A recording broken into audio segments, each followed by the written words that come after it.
বাংলাদেশের জনগণ রাজনীতিবিদদের বিশ্বাস করে না। এটা হচ্ছে মূল কথা। মানে যারা এস্টাবলিশড পলিটিক্যাল পার্টি তাদেরকে বিশ্বাস করে না, এবং এই কারণে তাদের ডাকে আন্দোলনে সাড়াও দেয় না। আপনি বিএনপির আন্দোলন দেখেন, বিএনপির আন্দোলন এখন তো অনেক কথা বলছেন তারা, কিন্তু তাদের আন্দোলন তো মূল কথা হলো তাদের আন্দোলন ফেল করেছে, এবং 7 জানুয়ারির আগে তাদের আন্দোলন ফেল করার তারা ধারাবাহিকভাবে ফেল করেছে।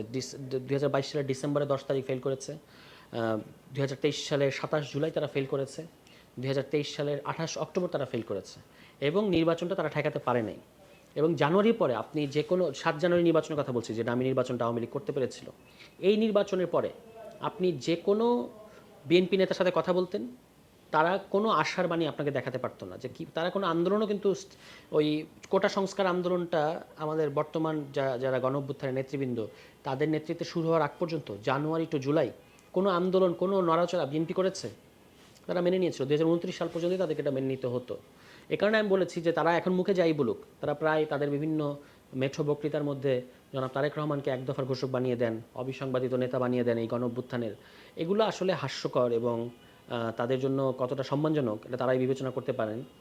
কিন্তু আমি সবসময় এই বিষয়টাকে, রাজনৈতিক দলের সাথে বাংলাদেশের জনগণের সম্পর্কটাকে আমার বিভিন্ন লেখায় আমি বলেছি যে একটা হলো জানুয়ারি প্যারাডাইম, আর একটা হচ্ছে জুলাই প্যারাডাইম। জানুয়ারি প্যারাডাইমে রাজনৈতিক দলগুলো নির্বাচনের দাবিতে আন্দোলন করেছে এবং ব্যর্থ হয়েছে, ফেল করেছে।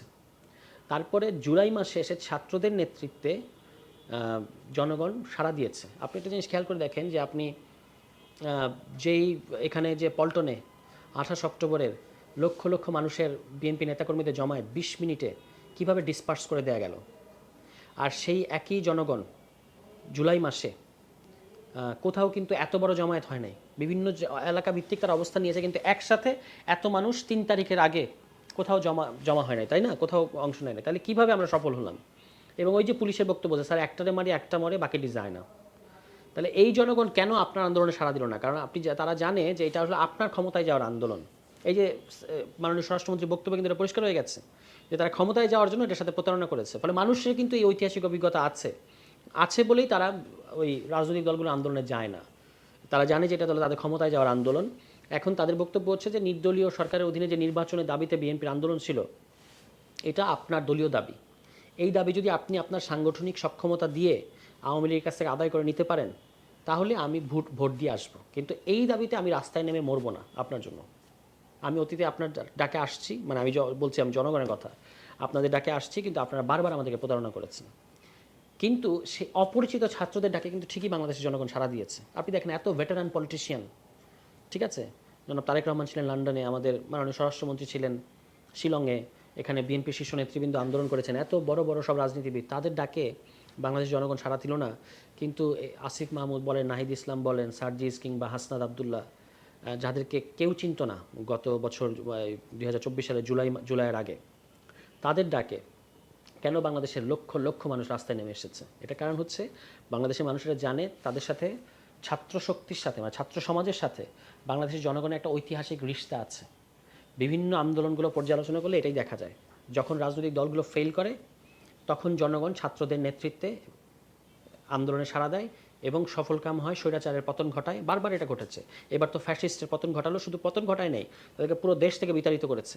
কিন্তু অতীতেও যেটা হয়েছে যে তারপরে আবার যখন রাজনীতিবিদরা ক্ষমতায় এসেছে, সেই ক্ষমতায় এসে তারা আসলে জনগণের সাথে প্রতারণা করেছে। তারই ধারাবাহিকতা কিন্তু এই বিএনপি সরকারকে আপনার বুঝতে হবে।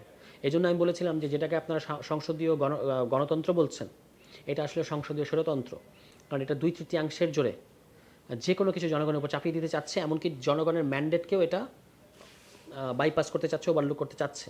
কিন্তু আপনি যদি 2/3 দেখেন, ওই টেবিল চাপড়ানোর মধ্য দিয়েই এই সাইকোলজিটা পরিষ্কার হয়। এই টেবিল চাপড়ানো সাইকোলজি কি? ভুল বক্তব্য, অসত্য বক্তব্য, জনগণের সাথে গণবিরোধী বক্তব্য, সমস্ত কিছু কিন্তু তারা হাততালি দিয়ে বা টেবিল চাপড়ে সেলিব্রেট করে। এটা কেন?